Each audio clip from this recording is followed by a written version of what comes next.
하나님의 말씀을 들리게 하라. 오늘은 성경을 어떻게 읽을 것인가 그 두 번째 시간입니다. 지난번에는 우리가 성경을 어떻게 읽어왔고 그리고 어떠한 방법으로 지금까지 우리가 성경을 읽고 있는지에 대해서 몇 가지 그 방법론에 대해서 살펴보았습니다. 이제 더 나아가서 우리가 성경을 어떻게 읽어야 되는지 그리고 우리가 성경을 어떻게 해석을 해야 되는지 거기에 대해서 이번 시간에는 나누도록 하겠습니다. 현대 신학의 아버지라고 불리는 칼 바르트입니다. 아직도 칼 바르트가 자유주의 신학자라고 말하는 사람들이 있어요. 그렇지만 칼 바르트에 대해서 잘 모르는 사람들이다. 왜냐하면 칼 바르트가 공부하고 칼 바르트가 신학을 했었던 시절은 자유주의 신학이었어요. 모든 것이 다 자유주의 신학이었어요. 그런데 칼 바르트는 거기에서 자유주의 신학과 결별을 합니다. 아니다. 성경이 최고의 권위를 갖는다. 인간의 이성은 성경보다 더 큰 권위를 가질 수 없다 말하면서 자유주의 신학과 결별을 합니다. 때문에 후반의 삶은 자유주의 신학과 결별을 해서 현대 근대 신학의 근간을 이루는 처치 도그매틱이라는 교회 교의학이라는 저서를 보면 이 현대 교리의 파운데이션, 기초를 놓았다라고 평가를 받는 사람입니다. 이 칼바르트는 말씀 중심으로 가야 한다. 그리고 예수 중심으로 가야 한다. 그리고 교회 중심이어야 한다라고 말하는 것입니다.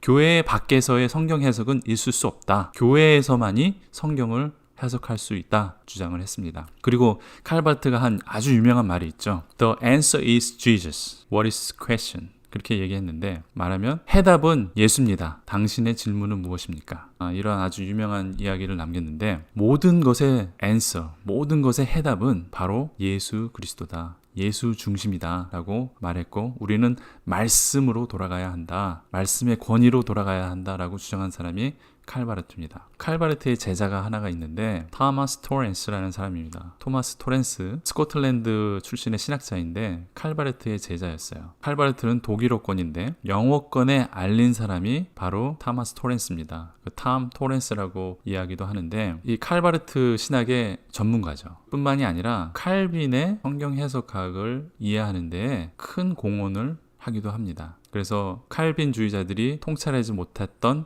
칼빈의 성경 해석학을 통찰을 했다라는 그러한 평가도 받기도 합니다. 그리고 이분은 초대 교부 연구에 중요한 업적을 쌓죠. 왜냐하면 칼바르트가 말했던 말씀 중심, 예수 중심, 교회 중심이었기 때문에 이 초대교회가 어떻게 성경을 보았고 어떻게 교리를 연구를 했는가 거기에 관심이 많았기 때문에 초대교부들에 대해 연구를 많이 했어요. 그리고 이분은 또 과학에도 깊은 관심을 가지고 있었기 때문에 그 물리학과 그리고 신학의 통합적 사고를 하는데 중요한 틀을 마련합니다. 이분의 책은 굉장히 좀 어려워요. 문법도 굉장히 좀 어렵게 쓰시고 독일식으로 그 다음에 또 물리학에 대해서도 또 많이 나오기 때문에 한국 신학계에서는 그렇게 주목받지 못합니다. 그렇지만 그 영어권 신학에서는 굉장히 그 유럽에서는 굉장히 주목해야 한 그리고 굉장히 중요한 그러한 신학자입니다. 바로 이 신학자 밑에서 한 명의 신학자가 공부를 하는데 존 맥케냐라는 교수입니다. 이분은 프린스턴 대학에서 물리학을 공부를 했어요. 그러다가 나중에 개심을 해서 풀러 신학대학에서 공부를 하고 그리고 구약학 교수까지 거기서 풀러 신학교에서 하시고 그 다음에 아주사 신학교와 월드미션 신학교에서 교수 생활을 하셨던 겁니다. 여기 사진을 보시면 왼쪽 편에 있는 분이 포렌스 교수님이고 오른쪽이 맥케냐 교수님인데 제가 이 맥케냐 교수님의 책을 번역한 것이 있습니다. 위대한 스스로 계신 자의 위대한 아멘이라는 그러한 책인데 위대한 아멘이라는 것은 바로 예수 그리스도를 말하는 것입니다. 그리고 하나님의 말씀을 들리게 하라. 이거는 여러분들이 쉽게 구하실 수 있을 것입니다. 규장에서 출판된 건데 맥케냐 교수님의 그 신학을 이해하기 위해서는 하나님의 말씀을 들리게 하라라는 책을 보시면 좀 이해가 될 것입니다. 그래서 저는 이 맥케냐 교수님의 영향을 받아서 이분에게 배운 그 성경 해석학이 있습니다. 그것이 무엇이냐면 맥케냐 교수님의 주장은 하나님의 존재론 그리고 하나님의 나라 그리고 하나님의 백성 이 세 가지가 성경 전체 66권에 흐르는 큰 맥이다. 이분의 표현으로는 웨이브, 파도다 라고 표현을 하고 있는데 우리 한국적인 마인드에서는 흐르는 맥이라고 하는 것이 좀 이해가 빠르기 때문에 저는 그렇게 해석을 합니다. 하나님의 존재론이 뭐냐? 영어로는 ontology라고 그러는데 하나님이 누구신가? 성경은 이 이야기로 가득 차 있다는 것입니다. 우리가 전체적인 큰 숲을 보고 그 다음에 세부적인 나무를 보면 이해하는데 굉장히 쉽고 굉장히 좋습니다. 그래서 이 전체적인 숲을 보는 세 가지의 길이 있어요. 그것이 뭐냐면 이 성경에서 여러분도 어느 구절이나 어느 성경의 장을 읽든지 이 방법을 가지고 한번 읽어보십시오. 이 성경에서는 하나님을 어떤 분이라고 얘기하는가, 아니면 예수님이 어떤 분이라고 얘기하는가, 그것을 찾아내십시오. 그것을 찾아내고 그것을 묵상하십시오. 하나님의 존재론, 이것이 제일 중요합니다. 그리고 나서 하나님의 백성을 이야기합니다. 하나님의 백성이 어떤가, 이 언약적 관계, 하나님과 언약적 관계를 맺는 이 하나님의 백성이 성경에서는 어떻게 이야기를 하고 있는가, 그리고 이 하나님의 백성은 이제 교회로, 신학에 넘어가서 교회로 바꿀 수가 있습니다. 하나님의 교회, 하나님의 성도들은 어떻게 해야 되는가, 그리고 세 번째로는 하나님의 나라, 하나님의 나라가 어떻게 될 것인가, 아니면 하나님의 나라는 어떤 것인가, 하나님의 나라는 이것이다 라고 말하는 것이 성경이에요. 그러면 어느 성경을 펼치던 이 세 가지 맥에서 벗어나지 않습니다. 절대로 이 세 가지를 벗어나서 성경은 말하지 않는 것이에요. 하나님은 어떤 분이신가? 아니면 이 말씀은 하나님의 백성에게 하는 말씀인가? 아니면 이것은 하나님의 나라에 대해서 말하는 것인가? 이 세 가지를 우리가 부여잡아야 돼요. 아까도 말했듯이 그 현대 그 주류 성경 해석학은 역사 비평을 중심으로 성경을 해석한다고 그랬죠. 성경의 순서가 있어요. 구약을 이제 분리하는 방법들이 있죠. 우리가 현재 가지고 있는 성경 순서는 70인역이라고 구약 성경을 아프리카 북쪽에 알렉산드리아에 살던 그 유대인들이 그들의 언어를 잊어버렸기 때문에 성경을 읽을 수가 없어서 70인역이라는 그리스어로 이거를 번역을 합니다. 히브리어를 번역을 하고 이 순서를 우리가 가지고 있는 지금의 순서대로 쭉 나열을 했어요. 그것이 이제 70인역이고, 그리고 우리가 가지고 있는 성경은 70인역을 번역을 해서 영어로 옮긴 것을 우리가 이제 한글로 옮긴 것이죠. 그것이 이제 초대 성경이 번역되는 과정이었었는데, 이 구약을 우리가 지금 공부하는 신학에서는 구약을 이렇게 5가지로 분류하는데 뭐 4가지로 분류하기도 하고, 크게는 4가지고 율법서, 역사서, 시가서, 그리고 선지서를 이제 2개로 나눠서 소선지서, 대선지서, 이렇게 이제 5개로 분류하기도 하고, 아니면 이 2개를 합쳐서 그냥 선지서로 분류하기도 합니다. 이제 율법서에는 창세기, 출애굽기, 레위기, 민수기, 신명기, 모세오경을 말하는 거고, 역사서에는 여호수아, 사사기, 룻기, 사무엘, 열왕기, 역대, 에스라, 느헤미야, 에스더, 이렇게 표현을 하고, 그다음에 시가서는 욥기, 시편, 잠언, 전도, 아가, 문학 작품, 이걸 시가서라고 하고, 대선지서 이사야, 에레미야, 에레미야가, 에스겔, 다니엘, 그리고 12 소선지서 호세아, 요엘, 아모스, 오바댜, 요나, 미가, 나움, 하박국, 스바냐, 학개, 스가랴, 말라기, 이렇게 분류를 하죠. 신약도 마찬가지입니다. 신약도 복음서, 역사서, 복음서는 4복음서, 마태, 마가, 누가, 요한, 그리고 역사서는 사도행전, 그리고 바울서신, 로마서부터 빌레몬서까지, 그 다음에 뭐 공동서신, 히브리서, 뭐 유다서, 그 외에 서신들을 얘기하는 거고, 그 다음에 마지막 예언서, 요한계시록이 있죠. 이런 식으로 이제 분류를 하는데, 이 분류 방법이 그 역사 비평을 중심으로 분류를 했다는 것이죠. 그렇지만 전통 유대교의 분류는 어떻게 되냐? 그 율법서, 모세오경을 토라, 그렇게 얘기합니다. 토라. 그 다음에 느비임인데, 느비임은 그 선지서, 그리고 성문서, 문학작품, 케투빔, 이렇게 토라, 느비임, 케투빔, 이렇게 3가지로 분류를 합니다. 근데 뭐가 틀리냐? 이 성경을 보는 방법 자체가 완전히 틀립니다. 율법서는 다 똑같아요. 그렇지만 이제 역사서라는 것은 없어요. 구약 전통에서는 역사서라는 것은 없고, 선지서와 성문서, 요 2개가 이제 비슷한데, 이 2개를 보는 관점도 굉장히 차이가 있습니다. 한 예를 들어서 이 역사서에는 룻기가 들어갑니다. 그리고 선지서에는 다니엘이 들어가죠. 그러나 유대 전통적인 방법에서는 성문서에 그 케투빔, 문학 작품에 다니엘서가 들어가요. 왜냐하면 다니엘은 지혜서라고 얘기를 합니다. 왜 이렇게 분류를 하게 되냐 하면은, 선지서에도 보면은 포뮬라라고 그러는데 틀이 있어요. 그게 뭐냐면 누가 하나님의 계시를 받아 뭐 이렇게 이야기한다, 그런 식으로 이제 시작을 합니다. 그 예를 들어서 우리가 잘 아는 이사야를 한번 볼까요? 이사야는 이렇게 시작합니다. 유다 왕 우시아와 요담과 아하스와 히스기야 시대에 아모스의 아들 이사야가 유다와 예루살렘에 관하여 본 계시라, 이렇게 시작을 합니다. 그러니까 이것이 누가 본 계시다, 뭐 그렇게 얘기를 하죠. 그리고 나서 뭐 12소 선지서에도 볼까요? 호세아 1장이 이렇게 됩니다. 우시아와 요담과 아하스와 히스기야가 이어 유대의 왕이 된 시대, 곧 요아스의 아들 여로보암이 이스라엘 왕이 된 시대에 부에리의 아들 호세아에게 임한 여호와의 말씀이니라. 자, 이것이 그 포뮬라, 그 형식인데 선지서는 분명히 이렇게 얘기를 합니다. 그런데 다니엘서는 어떻습니까? 다니엘서는 이런 폼이 나오지 않아요. 그렇기 때문에 다니엘을 유대 전통에서는 선지자로 보지 않습니다. 다니엘을 지혜서라고 분리를 하죠. 그리고 이제 룻기는 역사서에 포함이 돼 있죠. 근데 룻기는 성문서에 포함이 됩니다. 케투빔에 포함이 되는데 순서도 약간 틀리다고 그랬죠. 룻기를 보면 이것을 지혜로운 여인이라고 하죠. 구약 그 히브리 전통의 성경을 보면 잠언 31장에 지혜의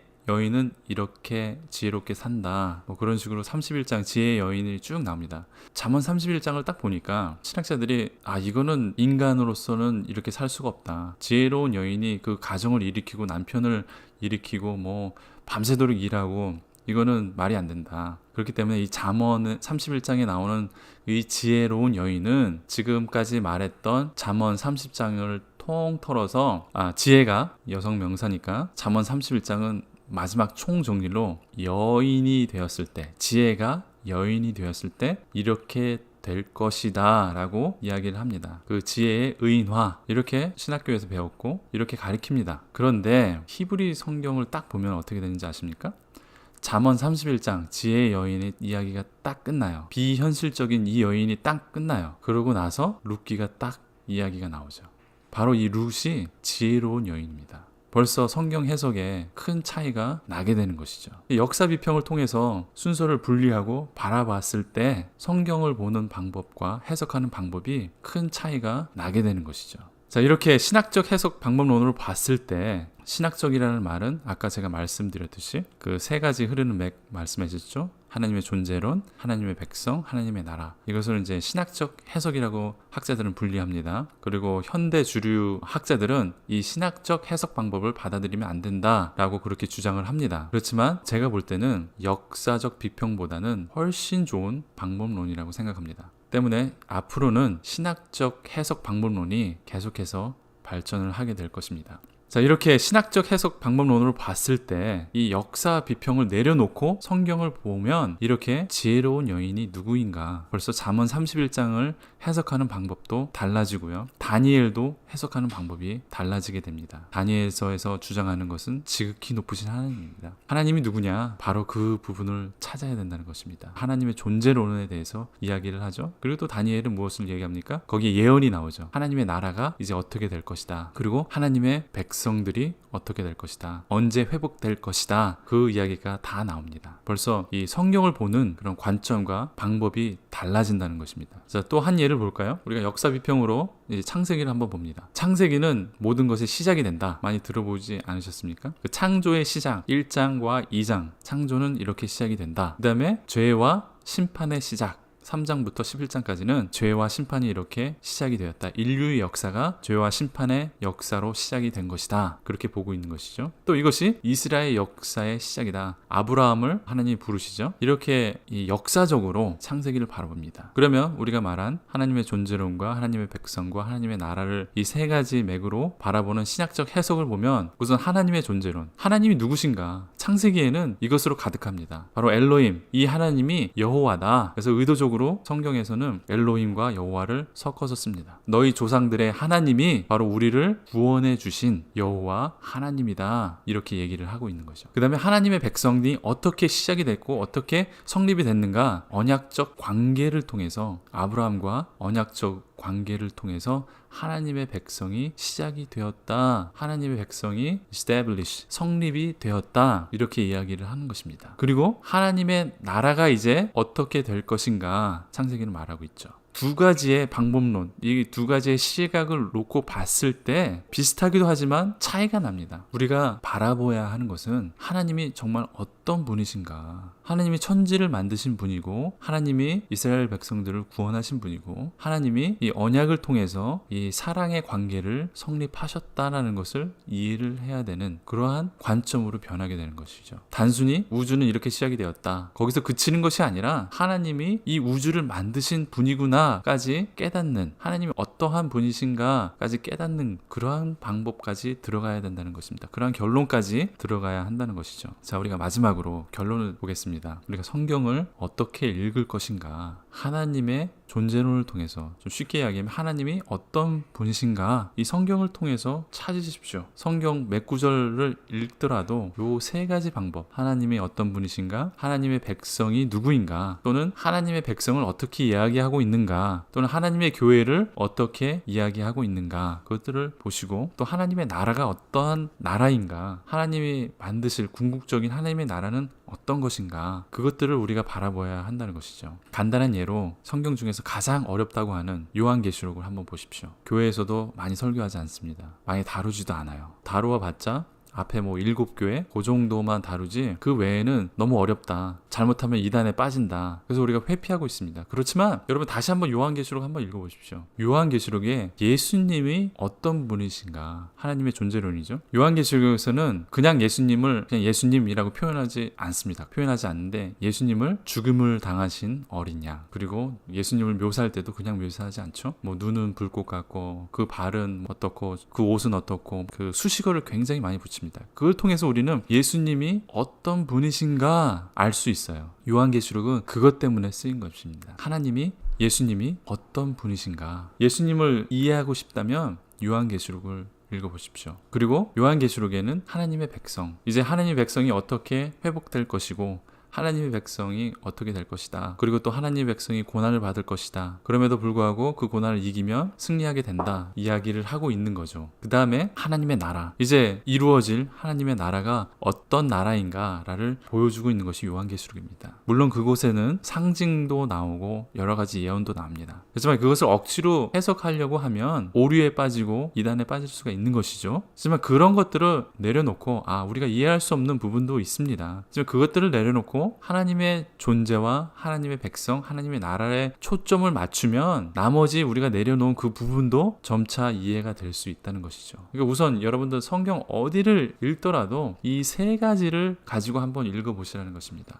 이 전체, 이 숲을 보고 그 다음에 세부적인 내용을 본다면 우리는 절대 오류에 빠질 수가 없는 것입니다. 하나님의 존재가 어떤 분이신가, 그리고 하나님의 백성이 무엇인가, 그리고 하나님의 나라는 무엇인가, 이것들을 우리가 세 가지의 신학적인 방법론을 가지고 성경을 읽는다면 우리는 좀 더 풍성하게 성경을 읽게 될 것입니다. 그리고 우리는 좀 더 하나님과 더 가까이 가게 될 것이라고 저는 믿습니다. 성경을 어떻게 읽을 것인가, 저희 결론은 이 세 가지의 신학적인 방법론으로 성경을 읽어야 한다라고 결론을 내리면서 여러분들과 함께 나누었습니다.